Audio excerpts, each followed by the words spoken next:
قدیم سے انسان لہسن کا استعمال کرتا آیا ہے۔ رومن، مصری، ایرانی، یہود، عرب اور دنیا کی تمام اقوام نے لہسن کے فوائد پر گفتگو کی ہے، اور کسی نے آج تک اس کے استعمال کو خطرناک نہیں کہا، جبکہ اسے مصالحہ جات کا سردار بھی کہا گیا ہے۔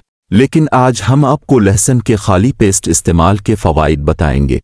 اگر آپ لہسن کو خالی پیٹ کھائیں تو پیٹ میں موجود بیکٹیریا پیٹ خالی ہونے کی وجہ سے بہت کمزور ہو چکا ہوگا، اور یہ لہسن کی طاقت کے خلاف لڑ نہیں پائے گا، جس سے آپ صحت مند اور کئی بیماریوں سے محفوظ رہ سکیں گے۔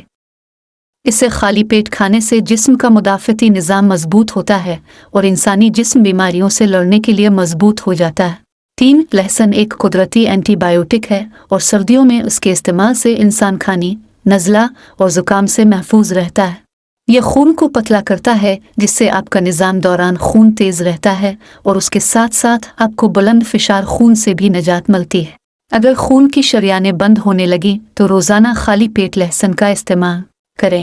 بہت جلد آپ کو محسوس ہوگا کہ آپ کی طبیعت بحال ہو رہی ہے، آپ کو تندرست محسوس کریں گے۔ اگر آپ کو جلد کی بیماری کا مسئلہ درپیش ہو تو کھانے میں لہسن کی مقدار بڑھا دیں، اس سے آپ کے جسم میں زہریلے مادے کم ہوں گے اور جلد تر و تازہ رہے گی۔ اعصابی کمزوری میں لہسن انتہائی مفید ہے۔ لہسن آپ کے پیٹ اور معدے کے مسائل کو دور کرتا ہے۔